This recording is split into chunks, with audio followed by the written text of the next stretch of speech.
porque los mitos, cuando pierden la base de la realidad en la cual se montan, se vuelven retrógrados, se vuelven conservadores de lo que hay, y lo que yo pienso que lo único que había que recuperar de ese antioqueño de los siglos XVIII y XIX es su inventiva, su capacidad de creación, su capacidad de formular nuevos proyectos, su capacidad de entender la realidad para transformarla. Eso es lo que habría que heredar, y no unas virtudes, unas supuestas virtudes y costumbres que ya perdieron el sentido en la sociedad actual.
Comenzando el siglo XX, el país estaba sumido en la Guerra de los 1000 días y habíamos perdido a Panamá. La población de toda Colombia no llegaba a 4 millones de habitantes. En el año 1900, Antioquia estaba cubierta de bosques y rastrojos. Unos caminos imaginarios la conectaban con Bogotá o Cali. La gente viajaba por debajo de los árboles en unas travesías espantosas. El valle de Aburrá estaba cubierto de ganaderías y fincas de maíz y frijol. Por la noche se alumbraban con velas. Medellín tenía más de aldea que de ciudad. Narrar la historia del siglo XX en Antioquia es tarea complicada. Fue un siglo de grandes transformaciones sociales, económicas, tecnológicas y culturales, como nunca se habían dado en toda su historia. Vamos a tratar solo algunos temas que contribuyeron a transformar a Antioquia y a darle un papel protagónico en la nación.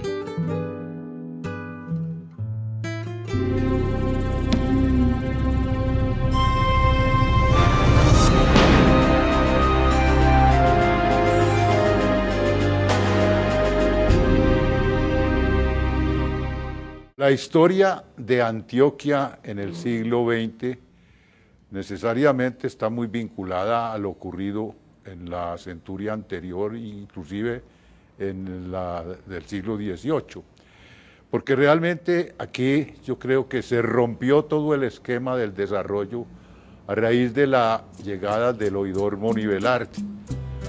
Como todos sabemos, el oidor Moni Velarde encontró una región que definió como una de las más atrasadas del mundo, una región pues que vivía poblada por unas personas casi en estado de miseria.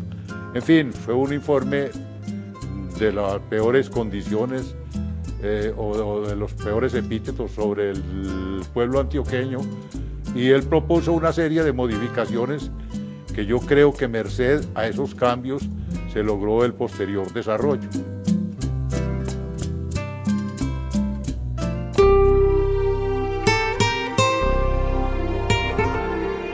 Cuando se acerca a las memorias que dejó el visitador Moni Velarde a finales del siglo XVIII Y cuando el padre José de Finestrat recorría por esas mismas fechas el virreinato, ambos coincidían en que los antioqueños eran perezosos, ociosos y muy, pero muy mal instruidos. Es decir, era la provincia del reino de la Nueva Granada, del virreinato, más atrasada. Particularmente planteaba el visitador Moni Velarde la necesidad de abrir tierras para colonizar, de crear fuentes de trabajo diferentes de la minería, pero adicionalmente, y es algo en lo que no se insiste con frecuencia, pero yo lo considero de capital importancia, en que había necesidad de formar a la niñez y a la juventud en las letras para que hubiera una intelectualidad que pudiera ser la clase dirigente que orientara el desarrollo. Dos historiadores muy particulares, el doctor Álvaro Restrepo Euce y el doctor Eduardo Zuleta, ponen francamente en cuestión muchas de esas gracias que se atribuyen a Moni Velarde. Por ejemplo, su papel como fundador de poblaciones. Es muy claro que una población no la funda una persona. Existían sitios en San Carlos, en Sonsón, en las otras poblaciones que él funda oficialmente, y fue precisamente la presión de esas poblaciones la que dio lugar a que se erigieran en villas, en poblados. Igual es bueno tener en cuenta que hubo una Antioquia trabajadora mucho antes de que llegara el supuesto papel organizador y disciplinante de Moni Velarde sobre un pueblo que se decía perezoso y jugador. A él se le atribuye en buena medida, por ejemplo, la colonización del sur del departamento, pero no se mira lo que había desde la temprana colonia aquí, por ejemplo, en las empresas mineras del norte.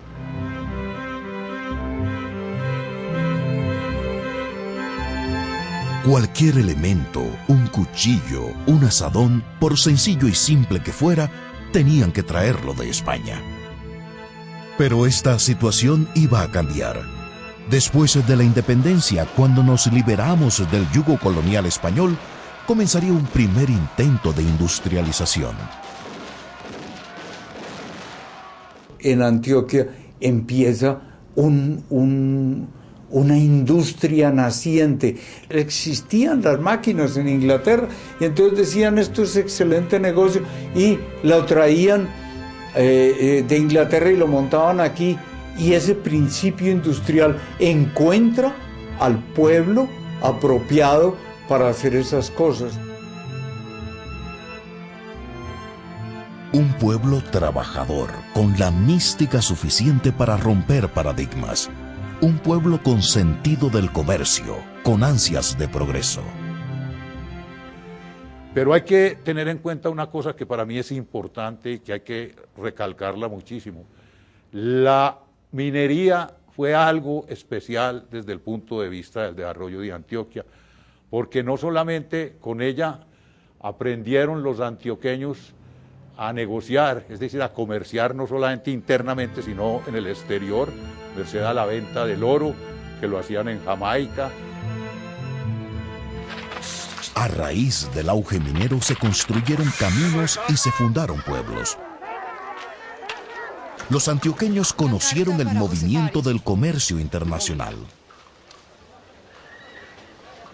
Los empresarios antioqueños crearon empresas como la mina del Zancudo, crearon sociedades de capital que nunca se había conocido de esa forma de trabajo en Colombia, crearon el comercio internacional con Inglaterra a través de la isla de Jamaica, se hicieron dueños de grandes empresas fabriles, fueron de los primeros que fundaron empresas de navegación en el río Magdalena, que fue una actividad supremamente importante en el siglo XIX y en el XX. La minería también aportó tecnología para el desarrollo de la incipiente industria antioqueña. A la mina del Zancudo llegaron muchos ingenieros extranjeros que traían tecnología. Esta mina fue una especie de escuela de posgrado para muchos antioqueños. La llegada del cultivo del café a Antioquia iba a cambiar para siempre nuestra vida económica y social. Esos nuevos agricultores cafeteros iban a disponer de un recurso sin el cual Antioquia nunca habría llegado a convertirse en la región cafetera por excelencia que llegaría a ser a mediados del siglo XX. Para mediados de 1890, el café representaba mucho más de la mitad del valor total de las exportaciones colombianas. Y en los años pico de 1895 y 1896, el café significó cerca del 70% del valor total de las exportaciones. El desarrollo de Antioquia avanzaba sobre bases sólidas.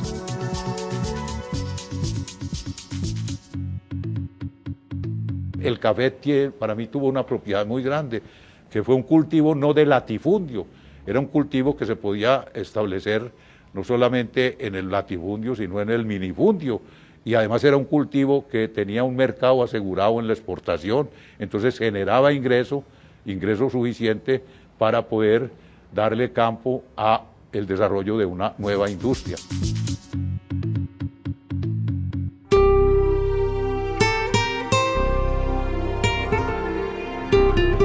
Así fue como al avanzar el siglo XX, Antioquia dejó atrás los estragos de la guerra y emprendió el camino del progreso.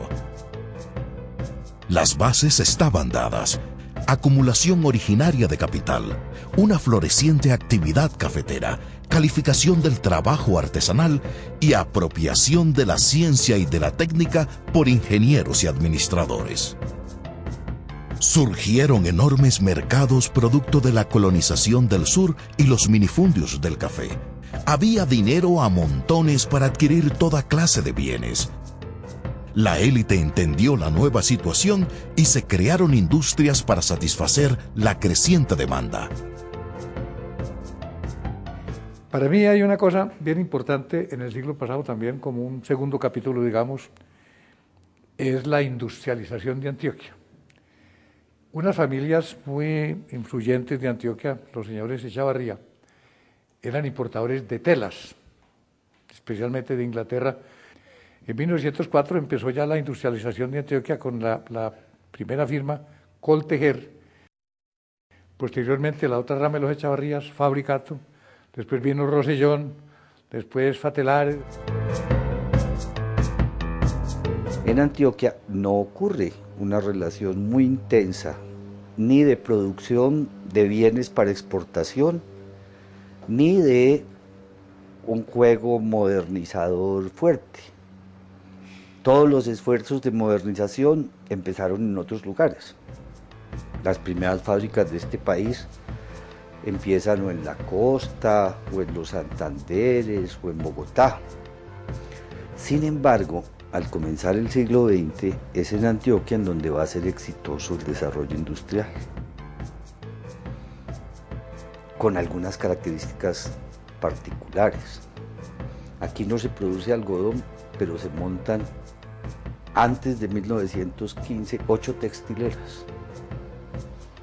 Aquí no se produce tabaco, pero existe desde entonces hasta hoy la más importante empresa tabacalera del país. Aquí no se produce cacao, pero la gran empresa de chocolates de este país tiene su sede en Medellín y crece a partir de Medellín. Aquí no se produce trigo, pero sí las galletas de Noel.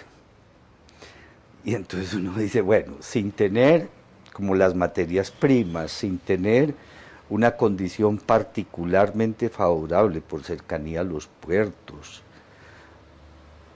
estos hombres se encontraron con una circunstancia que les hizo posible ser exitosos en desarrollo industrial.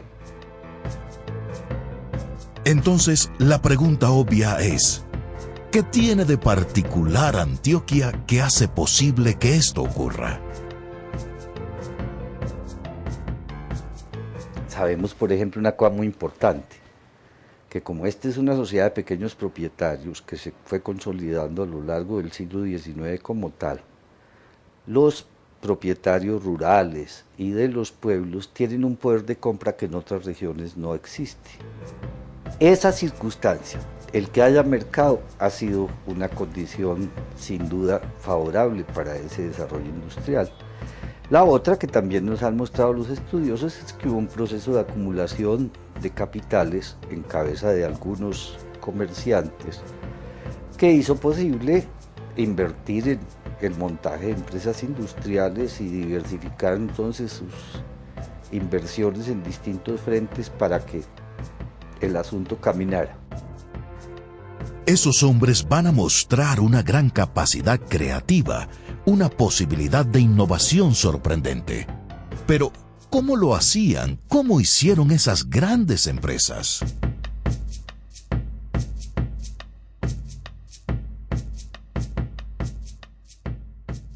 Don Alejandro Ángel nace en Sonsón. Se inicia muy joven como arriero. Y su tarea de la arriería lo lleva a tener en Medellín unas relaciones con los comerciantes de Medellín. Y aprende de ellos, antes de que finalice el siglo XIX, que hay un negocio posible. Uno al cual él ha puesto sus mulas al servicio. Es sacar café e introducir mercancías. Él lo que hace es llevar cargamentos de café hasta islitas o hasta el puerto de San Bartolomé en el río Magdalena.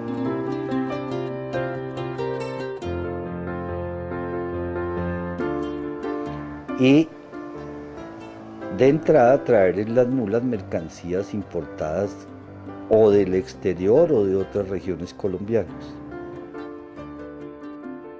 En segundo lugar, con el café y también el oro, porque él se dedicó a exportar oro.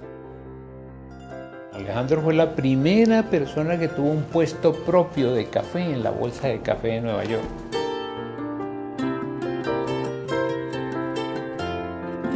Después, años después, un gran promotor de empresas industriales aquí en Antioquia.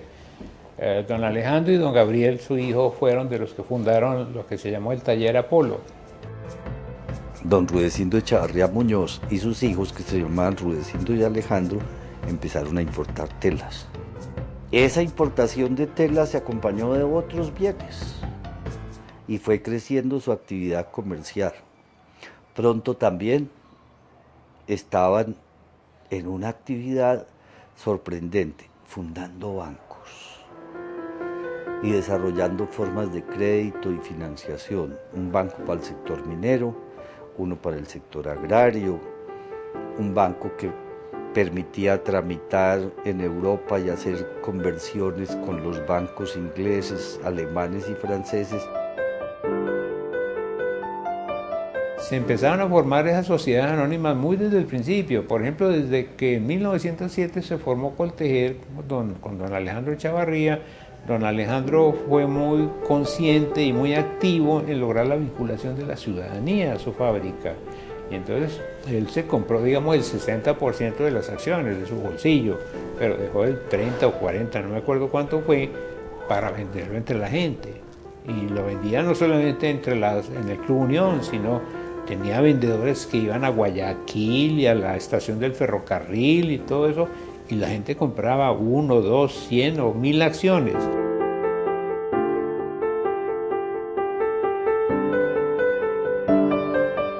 Esa familia fue una familia de industriales impresionante. Pues hasta ahorita que tuvimos pues a Rodrigo Uribe encargado de Coltejer, don Carlos Echavarría, Luis Echavarría Villegas, don Rudecindo, etcétera, etcétera. Está la locería colombiana fundada por los viejos Echavarrías también, que es hoy Corona.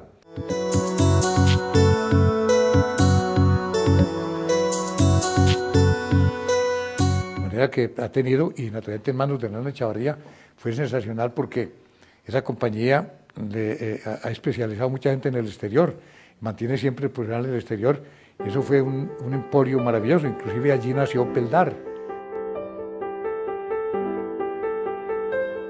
Don Hernán Echavarría Olózaga influyó de manera importante en la economía del país durante 55 años.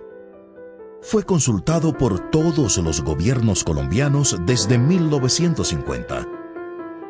Impulsor de las exportaciones del país, autor de varios libros de economía e historia económica que han educado a varias generaciones de economistas, creador de Incolda, entre otras obras, a las cuales Echavarría Olózaga dedicó su larga y fecunda vida.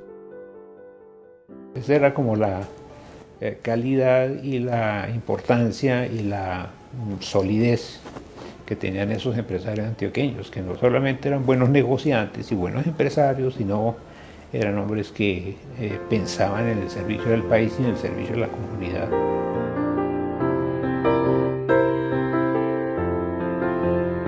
También se destacó don José María Sierra, más conocido como don Pepe Sierra, un hombre legendario que al comenzar el siglo XX llegó a ser el hombre más rico de Colombia. Un campesino de Girardota, de pata al suelo, que empieza muy joven a trabajar y que después de 40 años de trabajo en Antioquia, primero cultivando la tierra, después produciendo mieles y panela, después comerciando panela y mieles, cambiándolo por productos de clima frío, después rematando rentas de licores. Para 1886, cuando cumple 40 años, ya tiene tal desarrollo de su vida de negocios que ve la necesidad de irse a la capital de la República a seguir haciéndolo. Y 5 años después, ese hombre maneja simultáneamente desde Bogotá los negocios de renta de licores, ganado y tabaco en Santander, en el Cauca. Todavía no existe el departamento del Valle del Cauca, y Cauca quiere decir desde el Chocó hasta el Amazonas. Esa familia Urrea, está la familia Los Ángeles, la familia Los Moras, los Santamarías, los de Bedú, pues con mucha parte de la industria de la banca, etcétera, y naturalmente la parte de agrícola y la parte ganadera. En 1912 se constituyó el Banco Alemán Antioqueño. Eso funcionó hasta 1926 o 28, cuando se convirtió en el Banco Comercial Antioqueño. La colonización del sur creó unos mercados grandes para todo tipo de industrias. Esos mercados tenían como base la riqueza del café, los minifundios, la explosión demográfica, la creación de una nueva clase media y los nuevos caminos que se construyeron. Con mercados nuevos y ricos, el paso lógico era crear industrias y comercio. La industrialización no fue una epopeya milagrosa que salió de la genialidad de unos industriales líderes que no volvieron a aparecer. Ocurrió que se crearon muchas industrias porque se necesitaban y había mercados.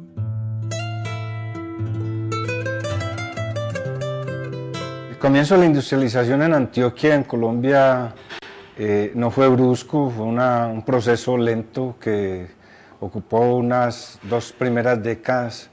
Las empresas comenzaron a surgir poco a poco. Medellín, hacia 1916, junto con el área circunvecina, tiene unos 40-45 talleres y empresas industriales, cada uno de ellos con más de 10 trabajadores. Descolla en el panorama nacional, sobre todo en la producción de hilos, telas, en la producción de cigarrillos, en la trilla del café, en las imprentas, en las talabarterías, etcétera, etcétera. Por ejemplo, se destacan fábricas como la fábrica de tejidos de Bello, la Compañía Colombiana de Tejidos, que era propiedad de los Echavarrías, la fábrica de tejidos de Rosellón, situada en Envigado.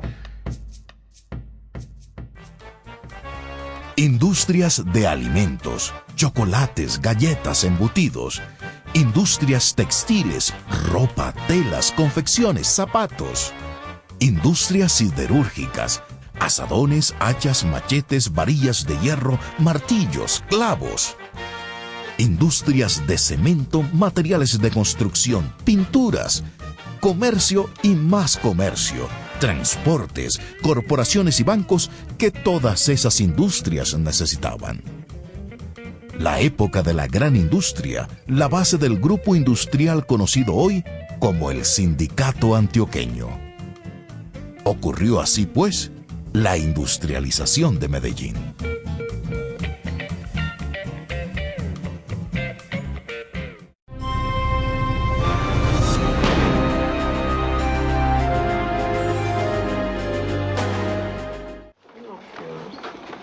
Pero a pesar de tanto abandono y atraso, Antioquia fue afortunada en el siglo XIX, entre otras cosas, porque se promovió la educación. Ya se había fundado el Colegio de los Monjes, que más tarde sería la Universidad de Antioquia. Se crean la Escuela de Artes y Oficios y la Escuela de Minas. En fin, toda una serie de instituciones que formaron gentes capacitadas para manejar el desarrollo y la economía de esta remota provincia.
Industrias de alimentos, chocolates, galletas, embutidos, industrias textiles, ropa, telas, confecciones, zapatos, industrias siderúrgicas, asadones, hachas, machetes, varillas de hierro, martillos, clavos, industrias de cemento, materiales de construcción, pinturas, comercio y más comercio, transportes, corporaciones y bancos que todas esas industrias necesitaban. La época de la gran industria, la base del grupo industrial conocido hoy como el Sindicato Antioqueño. Ocurrió así, pues, la industrialización de Medellín.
Esta es la historia del siglo XX en Antioquia. Una profunda transformación de la sociedad y del pueblo antioqueño. También la historia del siglo XX es la historia de los individuos que fueron protagonistas de estas acciones y de estas transformaciones. Alejandro Echavarría, Alejandro Ángel, Carlos R. Restrepo, María Cano, Gonzalo Mejía, Fernando Botero y muchos personajes más que cambiaron nuestra historia.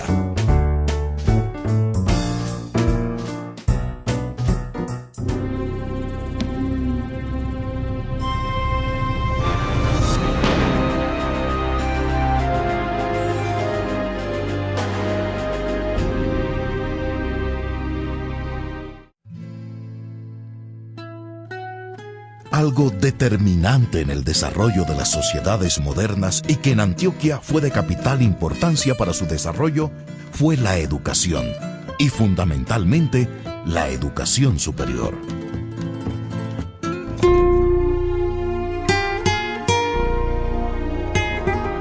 Como antecedentes de la enseñanza universitaria en Antioquia, podemos realizar algunos apuntes. En la época de la colonia fue inexistente. Prácticamente nuestros antepasados estuvieron perdidos en medio de estas feraces montañas, dedicados a sus actividades mineras y a sus actividades agrícolas, básicamente, como herederos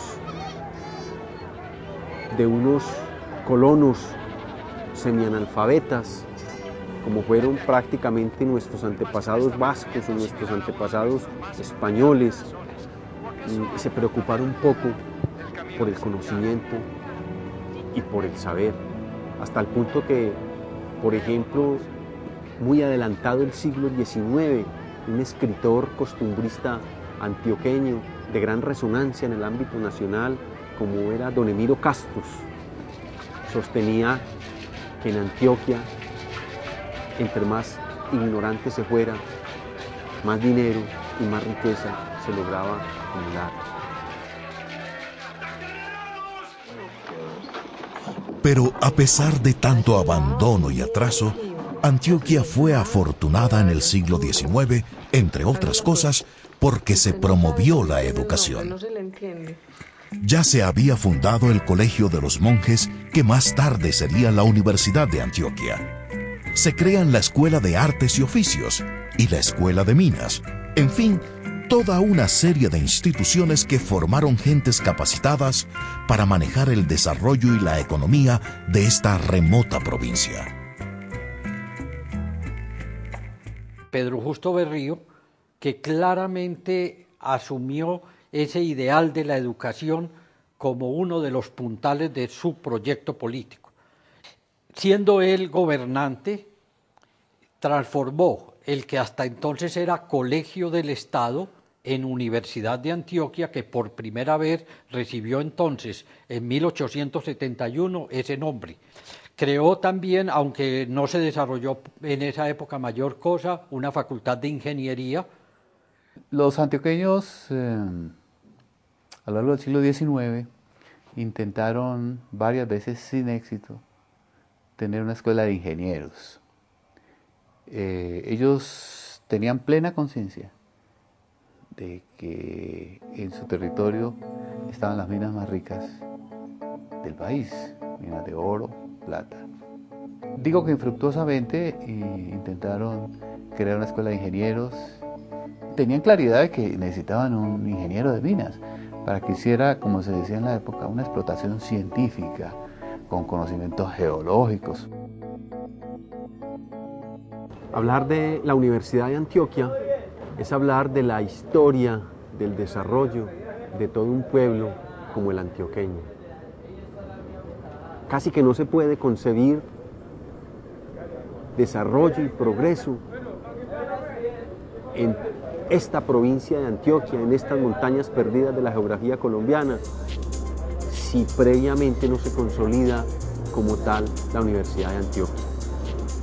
Y nadie podría negar que como tal ha cumplido una labor digna de encomio hasta el punto de ser considerada el alma mater de los antioqueños, porque toda la grandeza allí se incubó, allí se generó y de allí se desplazó hacia otra región.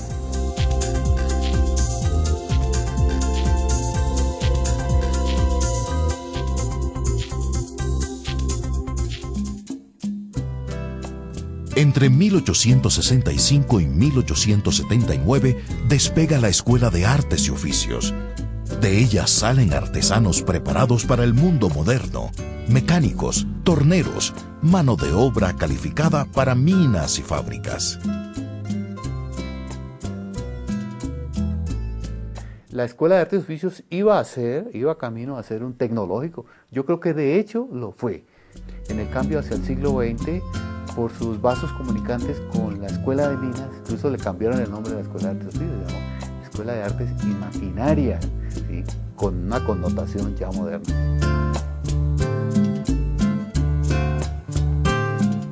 Unos años después sería creada la Escuela Nacional de Minas, que también es un elemento clave en el desarrollo antioqueño y en el desarrollo nacional, por el impacto que los egresados de esa escuela tuvieron y siguen teniendo en el desarrollo nacional.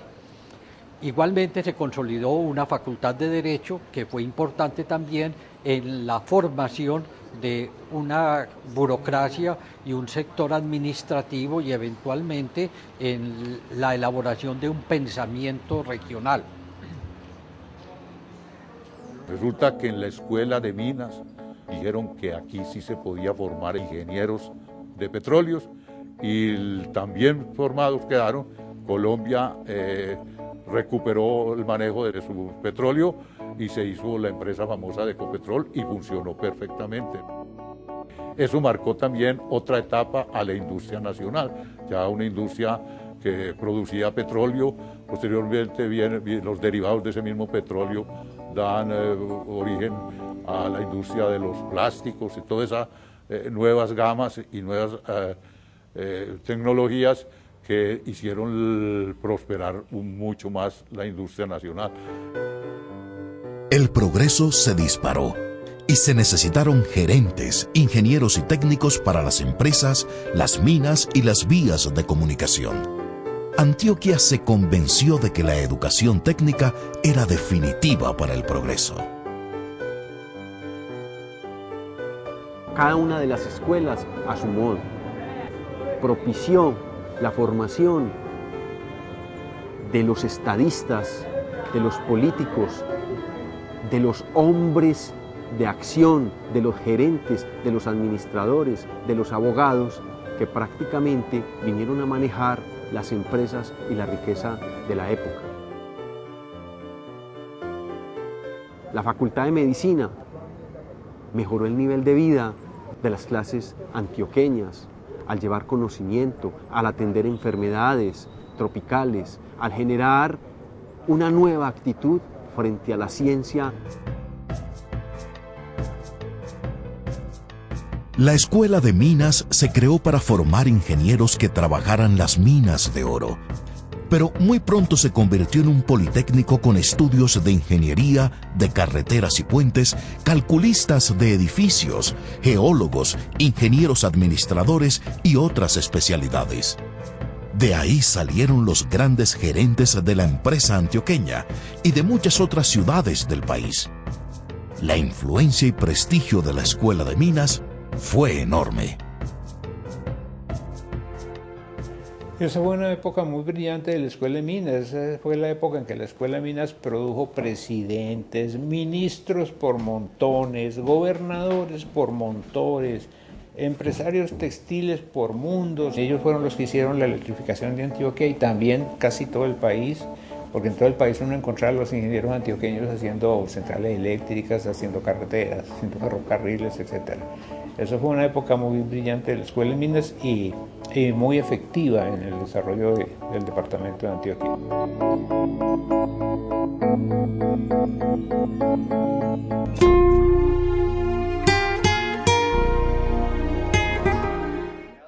Al comenzar el siglo XX, surge en el panorama político nacional la dirigencia antioqueña como una fuerza dominante. La calidad de los dirigentes antioqueños y su importancia nacional es indiscutible.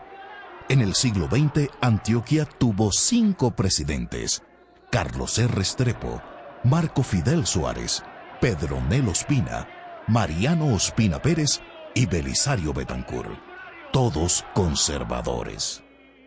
Además, muchos ministros, en especial en el manejo de los ministerios de Economía y Tesoro, o luego Ministerio de Hacienda, lo que indica el peso de Antioquia en la dirección de la nación. 49 ministros entre 1901 y 1946. 31 ministros entre 1946 y 1962.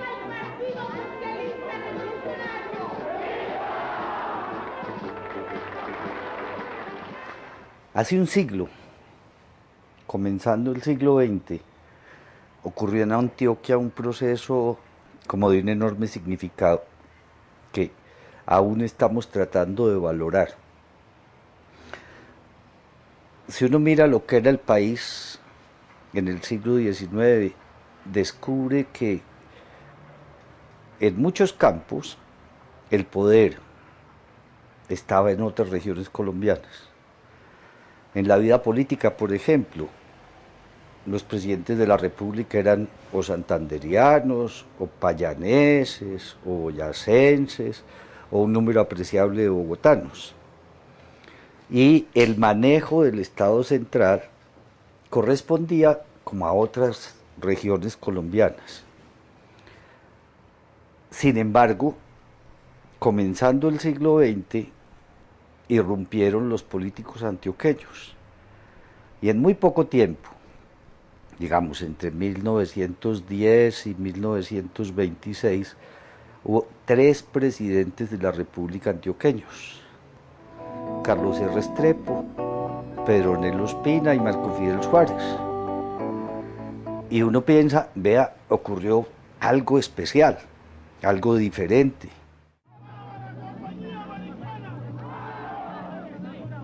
Bueno, ¿y qué ocurrió? ¿Qué circunstancias cambiaron y contribuyeron para que los antioqueños llegaran a la dirigencia nacional? De un lado, el crecimiento demográfico de Antioquia con la colonización y la expansión territorial, y de otro lado, una forma particular de vida en los pueblos construyó unas redes de relación política distintas de las que existían como en otras regiones colombianas. En los distintos pueblos de Antioquia surgieron como unas redes de solidaridad y lealtad con sus hombres notables y se convirtieron en puntos de referencia hacia una acción política mucho más grande. Desde entonces hasta hoy, las más importantes figuras políticas de Antioquia han tenido origen en los pueblos del departamento.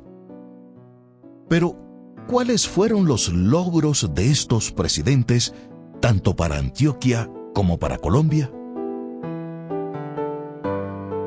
El doctor Carlos R. Restrepo, de 1910 a 1914, recogió, después del gobierno de Reyes, una política que se llamó de concentración nacional. Recordemos que Carlos E. fue elegido por el Congreso, no era por votación popular, pero gracias a su participación como líder republicano en el Congreso es elegido presidente con esa propuesta tan civilista que propugnó, tan moral, tan ética, va a abandonar sus negocios particulares para dedicarse a la presidencia. Él decía, primero Colombia, primero la República y después negocios. Se dedicó a hacer una presidencia lo más racional, lo más pública posible, en función de los intereses públicos, lo más pulcra en todos los aspectos. No debemos olvidar que fue el primer presidente antioqueño en propiedad. Quiso terminar con los odios de los partidos y trabajó siempre por una organización que él llamó la Unión Republicana. algo que no era liberal ni conservador. Unirse para construir un país mejor. Una propuesta que no se había visto antes en 100 años de guerras civiles y de violencia. Impulsó la educación gratuita, pagó la deuda externa, duplicó las exportaciones, se contrató la construcción del ferrocarril de Buenaventura a Medellín.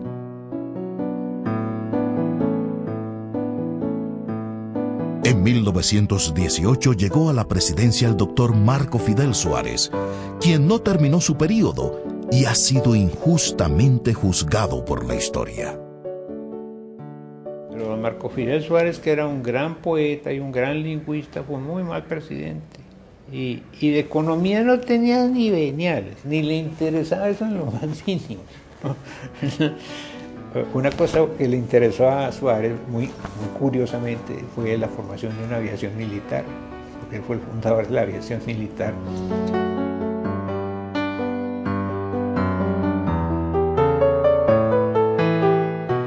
Vino un tercer antioqueño, el presidente Pedronel Ospina, que hizo una labor muy importante, una cosa pues fundamental, del año 22 al año 26. Fue la famosa misión Kemmerer, que fue la que organizó el Banco de la República y la Contraloría General de la República.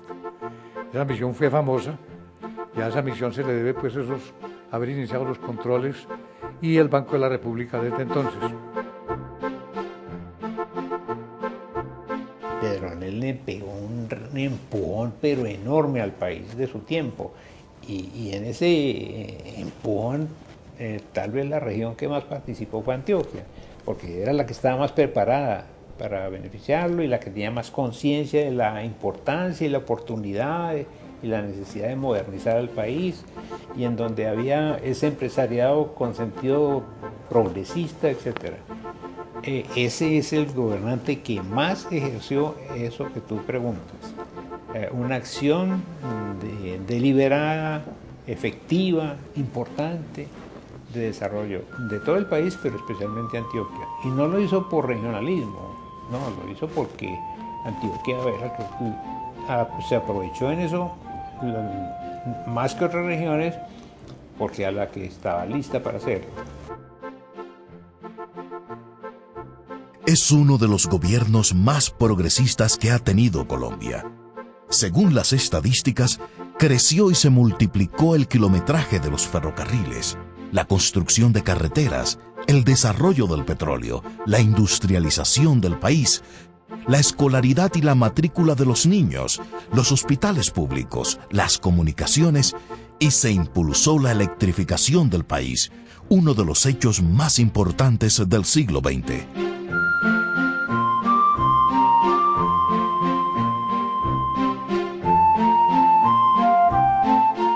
En las elecciones de 1946 llegó a la presidencia el doctor Mariano Ospina Pérez, que fue el que implantó la seguridad social.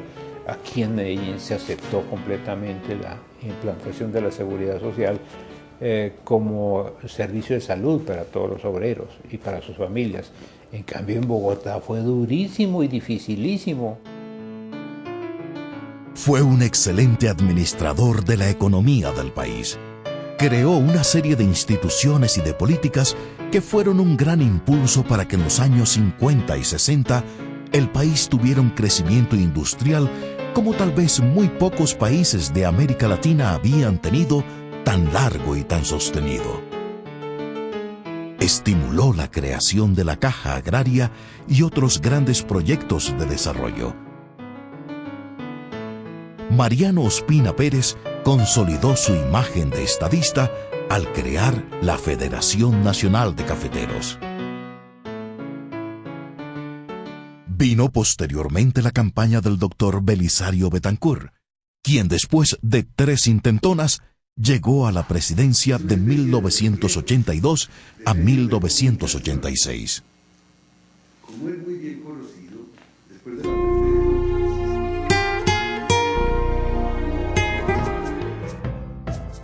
Cuando la educación superior se encargaba de formar los primeros ingenieros, y los antioqueños que ocuparon la presidencia de la República estructuraban sus ideas, se inició una de las grandes epopeyas que marcaron la vida y el desarrollo del departamento. La producción cafetera era extraordinaria y se hizo necesario encontrar la manera de sacar el café hacia los mercados del mundo.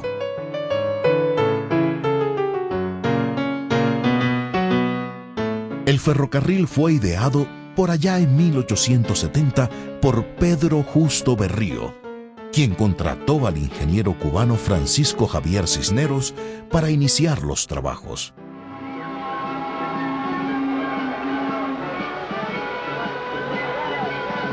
El primer tren llegó a Medellín en 1915.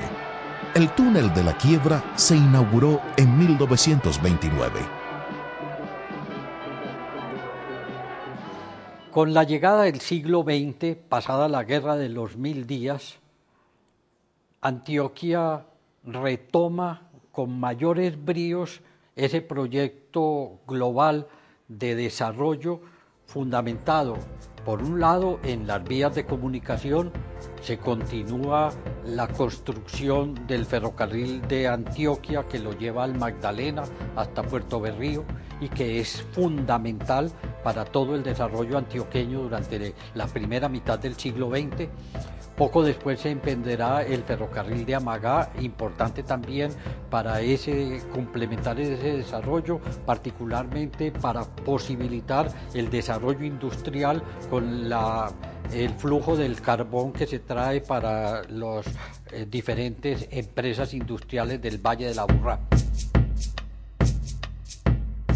Nadie puede negar que la apertura del ferrocarril fue algo fundamental en el campo del desarrollo de Antioquia, porque no solamente se pensó, como inicialmente se hizo, el unir a Puerto Berrío con Medellín, para allí de Puerto Berrío lograr llegar por el Magdalena a las costas del Atlántico e integrar al país con el exterior y Antioquia con el exterior. Y una de las cosas que Cisneros señalaba, y así ocurrió con la visión profética de Cisneros, era que el ferrocarril de Antioquia le iba a dar un gran impulso al café de Antioquia, porque el ferrocarril iba a ser el medio económico para sacarlo de aquí de Medellín y del centro del departamento hacia el río, y ahí en el río cogían los vapores que iban a Barranquilla y Cartagena y a los barcos. A veces, como a medida que fue el ferrocarril progresando, empezó también a extenderse la siembra del café aquí a las regiones centrales de Antioquia, a la cuenca, a la parte del Nus y un poco hacia el norte, sobre todo hacia el suroeste.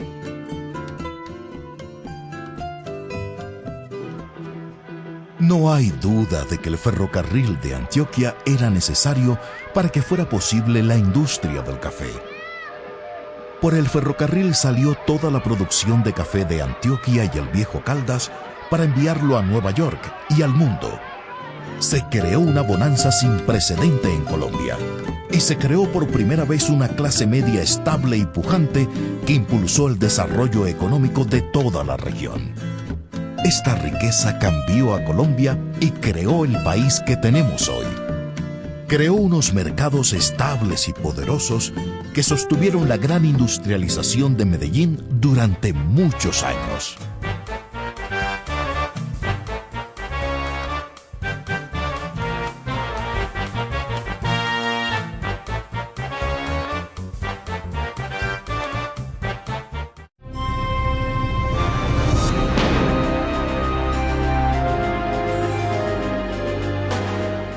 Me pareció un poco triste tener que hablar de la terminada del ferrocarril.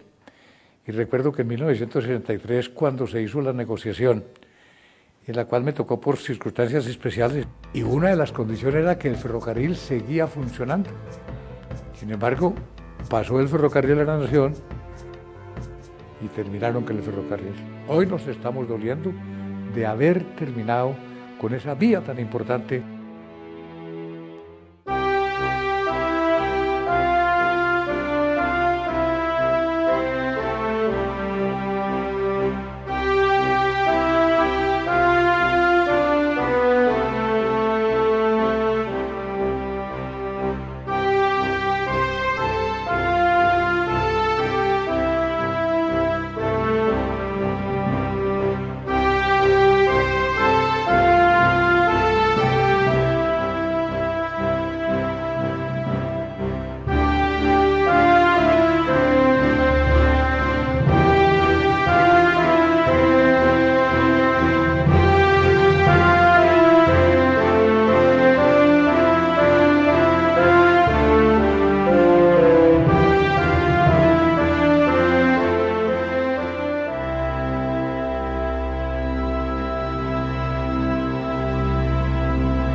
hay duda de que el ferrocarril de Antioquia era necesario para que fuera posible la industria del café. Por el ferrocarril salió toda la producción de café de Antioquia y el Viejo Caldas para enviarlo a Nueva York y al mundo.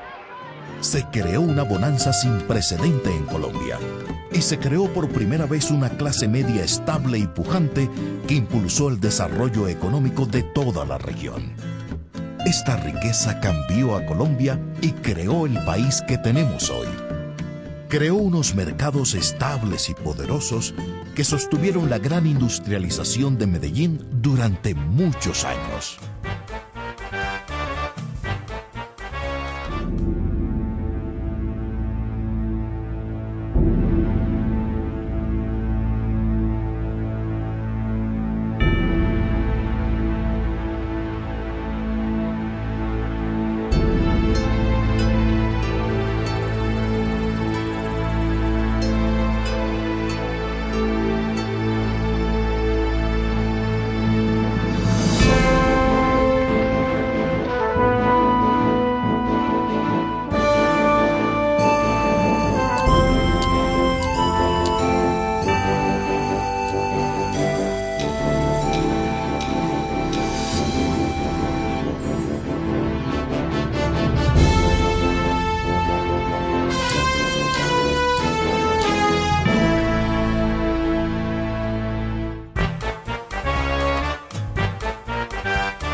Un poco triste tener que hablar de la terminal del ferrocarril. Y recuerdo que en 1963, cuando se hizo la negociación, en la cual me tocó por circunstancias especiales, y una de las condiciones era que el ferrocarril seguía funcionando. Sin embargo, pasó el ferrocarril a la nación y terminaron con el ferrocarril. Hoy nos estamos doliendo de haber terminado con esa vía tan importante.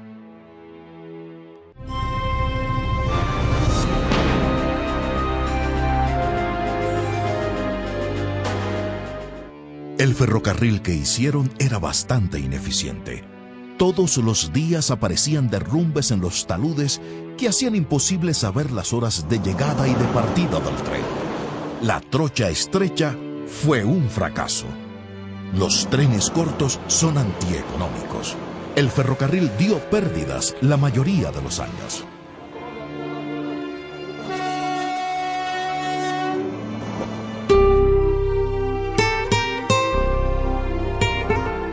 Y cuando se presentó el proyecto de ley de autorización al gobierno para la venta del ferrocarril, para que comprara el ferrocarril, el doctor Lleras en una de las discusiones nos decía, pero no sean ingenuos, ¿cómo es que yo les voy a comprar el ferrocarril? Si ahí les queda, es que no me lo va a traer, allá les queda.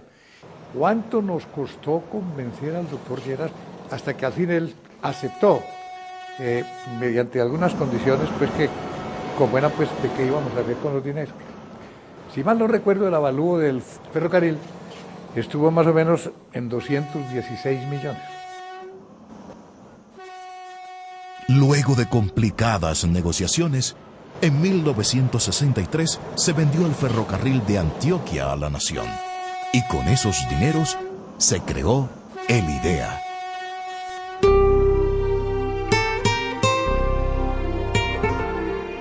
Pero creo que fueron 180 millones de pesos lo que se conservó para esa idea de hacer un ente dependiente del departamento que manejara aquellos dineros para hacer una corporación de desarrollo de los municipios de Antioquia.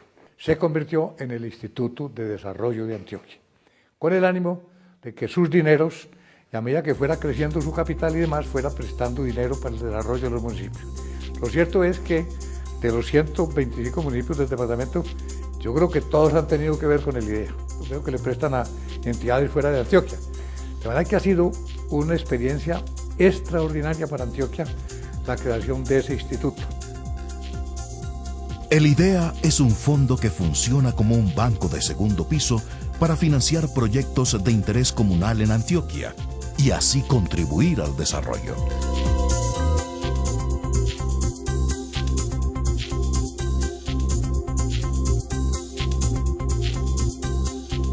Aquí, con los rendimientos de la IDEA, se empezó a trabajar.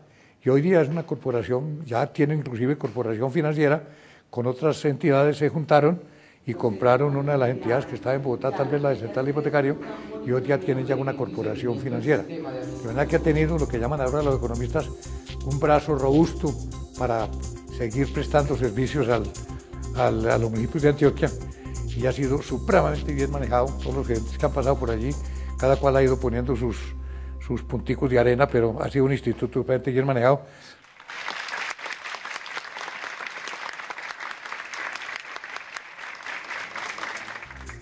Con 13.5 millones de dólares de la época, que han seguido rotando a través de los municipios en obras de infraestructura, en hospitales, en acueductos multiveredales, acueductos locales, en edificios públicos, en escuelas, en instituciones educativas, en placas polideportivas, en vías de penetración. En los municipios del departamento de Antioquia no hay obra pública que no lleve la impronta del Instituto para el Desarrollo de Antioquia, IDEA.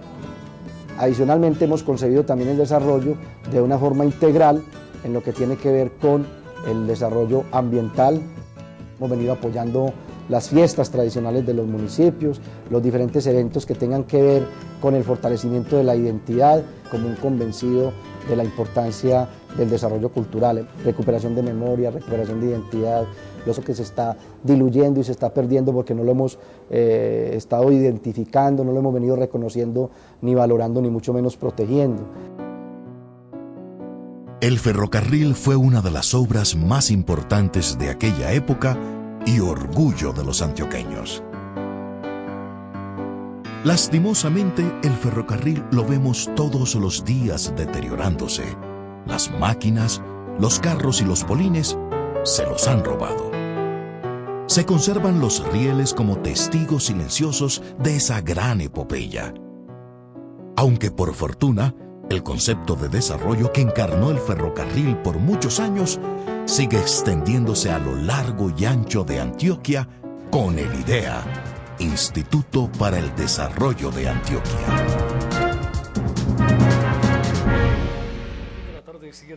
En el año 2000, Antioquia está cruzada por carreteras pavimentadas.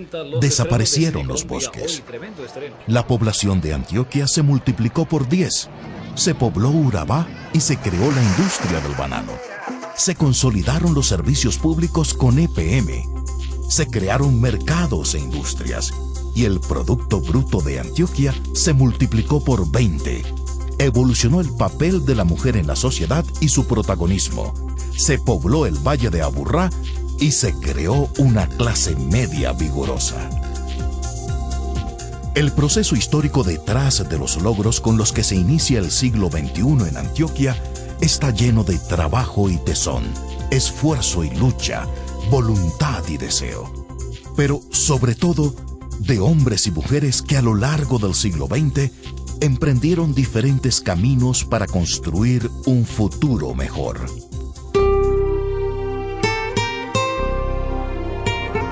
El gran acontecimiento de Antioquia en el siglo XX fue la aparición de una gran ciudad en el Valle de Aburrá, con todos los servicios especializados que esto implica: grandes hospitales, bancos, arte, comunicaciones, transporte.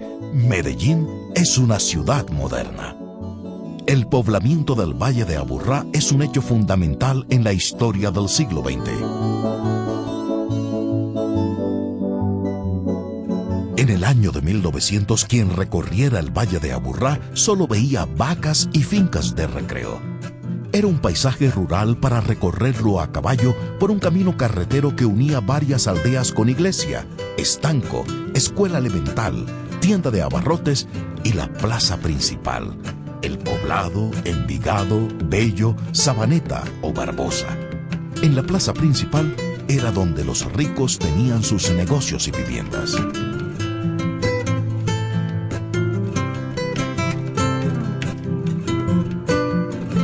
En América Latina y en Colombia, las plazas mayores han tenido un papel muy importante en lo que es la configuración urbana y social de las ciudades. En 1856 la plaza se empedró un poco, se sacaron los animales que venían y pasaban acá como para irle dando un poquitico de organización, y así estuvo hasta el año de 1892, cuando se decretó que se iba a transformar en parque y comenzaron los trabajos para transformarla en el Parque de Berrío. Vivir alrededor de la Plaza Mayor de Medellín era símbolo de importancia, ¿cierto? Y esa fue una creencia que se conservó hasta muy avanzado el siglo XX. Iniciando el siglo XX, el parque se fue volviendo el lugar comercial y financiero más importante de Medellín. Acá se organizaba todo el comercio y lo que eran los bancos.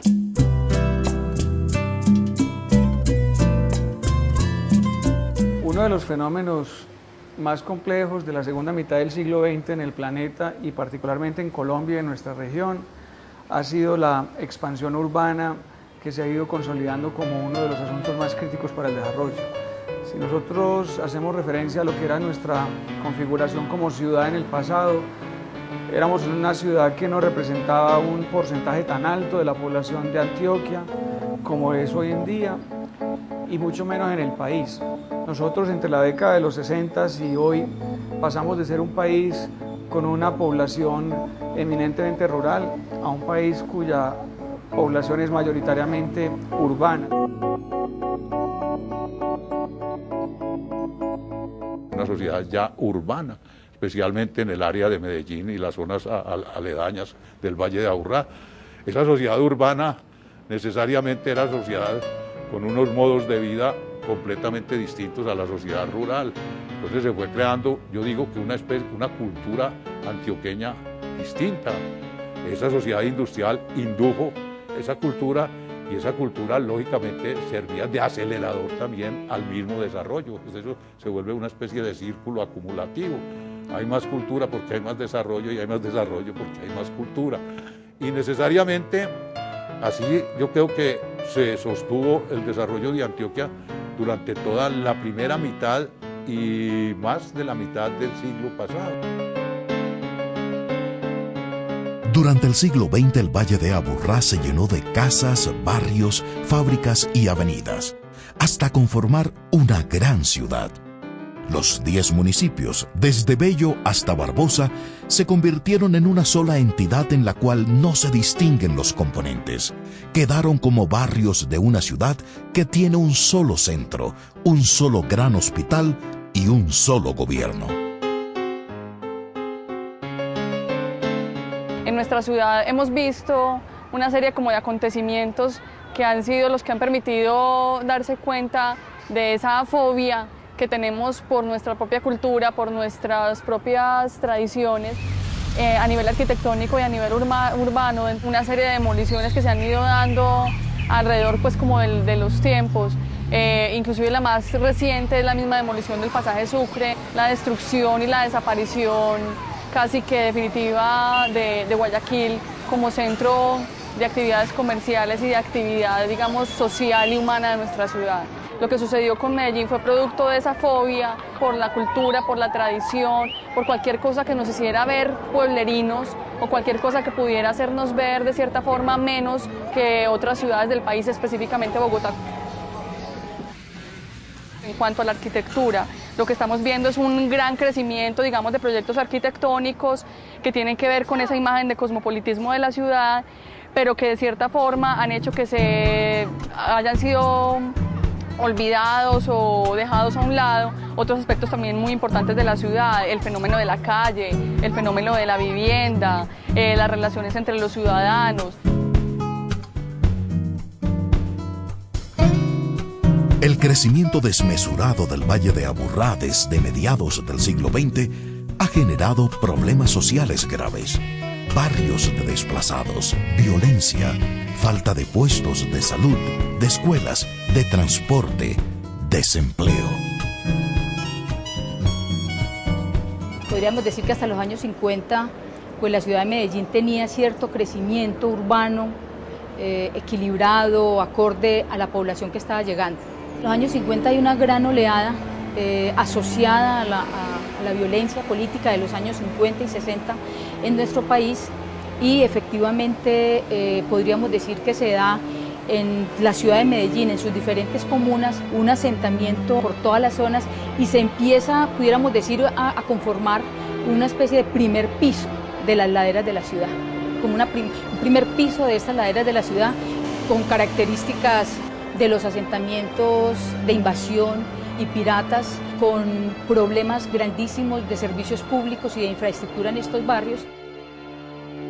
Todo el proceso de los años 80 de aumento y de crecimiento de lo que es el conflicto armado y la forma como se ven afectadas nuestras zonas rurales se expresa entonces en la llegada de muchos pobladores a la ciudad, de estos migrantes que llegan, que siguen llegando expulsados de las zonas rurales, muchos nuevos pobladores urbanos, hijos de migrantes de los años 50, nacidos y criados en la ciudad, que por supuesto se suman con estas personas llegadas y entonces invaden terrenos porque ya empiezan a conformar familias. A finales del siglo XX continuaban llegando cientos de desplazados al Valle de Aburrá. El empobrecimiento causaba desplazamientos masivos de un barrio pobre a otro más pobre, en donde se perdía el sentido de comunidad y surgía la violencia.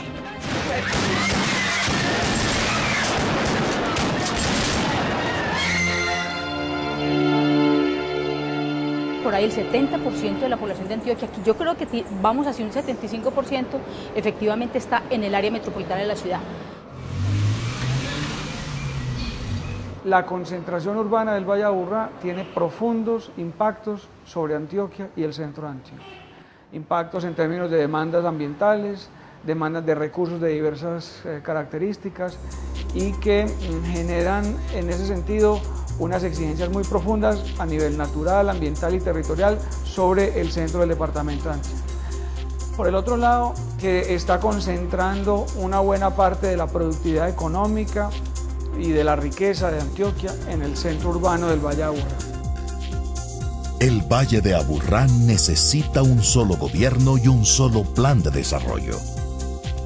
10 municipios juntos, cada uno empeñado en sus problemas, son una torre de Babel, símbolo de la ineficiencia, de contradicciones y demoras en la búsqueda de soluciones. Si desde ese punto de vista pudiéramos mirar a Medellín desde ese asunto de que la ciudad es el reflejo de los ciudadanos, desafortunadamente en este momento tendríamos que decir que Medellín es una ciudad individualizada y completamente metida en los intereses particulares. Sería entonces interesante que la ciudad ideal que estamos buscando y que queremos haga una completa participación de los ciudadanos en esa labor del arquitecto, que de cierta forma el arquitecto por algún momento pudiera humanizarse nuevamente, porque uno como arquitecto prácticamente es como si se tuviera que quitar el vestido de arquitecto para poder ser común y corriente, y sería interesante que de vez en cuando nos quitáramos ese vestido para poder hacer una ciudad mucho más humana y mucho más coherente con la vida cotidiana. El crecimiento de la población en Antioquia y en especial del Valle de Aburrá, así como el desarrollo industrial, promovieron la construcción de grandes obras a lo largo del siglo XX.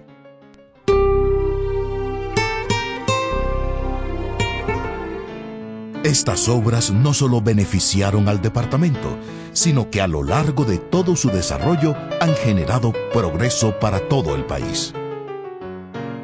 Carlos C. Restrepo, como parte de esa postura política civilista, republicana, que siempre profesó, va a ser uno de los gestores de una sociedad de mejoras públicas de Medellín, que va a ser la cuna, el germen de toda la sociedad de mejoras públicas de Antioquia, de los distintos municipios. Unos días antes de estallar la guerra de los 1000 días, se reúne un grupo de empresarios, gente poderosa económica o políticamente, los principales comerciantes se reúnen en un lugar y deciden crear esa sociedad de mejoras públicas en el año de 1899. A comienzos del siglo XX, la Sociedad de Mejoras Públicas se preocupa por planear el Medellín del futuro, por regular el crecimiento de la ciudad que crecía en forma desordenada. Va a ser una entidad que en correspondencia y en trabajo mancomunado con el Consejo de Medellín realiza una gran cantidad de obras de bienestar público. En 1919 es una época crucial para el desarrollo de Medellín y de Antioquia. El Consejo Municipal, donde estaban una cantidad de personas notables egresadas de la Universidad de Antioquia y de la Escuela de Minas, y tomaron la decisión de municipalizar los servicios y crear las empresas públicas municipales. Con eso se le dio una posibilidad inmensa de desarrollo. Empezó a pensarse en proyectos de gran envergadura para generación hidroeléctrica como el de Guadalupe. Hasta entonces eran pequeños proyectos, como las plantas de generación hidroeléctrica en Santa Elena y otras de generación a vapor. En el siglo XX la epopeya empresarial antioqueña tendría que incluir otro hito, la construcción de la hidroeléctrica de Guadalupe. Para su construcción, los recursos requeridos sobrepasaban la capacidad del municipio. Entonces se hicieron suscripciones de bonos y de esa manera Antioquia pudo consolidar ese proyecto.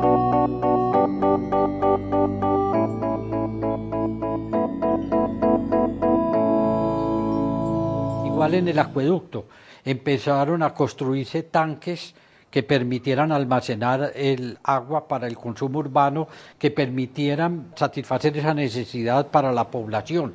Un proyecto realmente consistente donde el sector público y el sector privado vieron la necesidad de trabajar de consumo para crear esos servicios necesarios para el pueblo.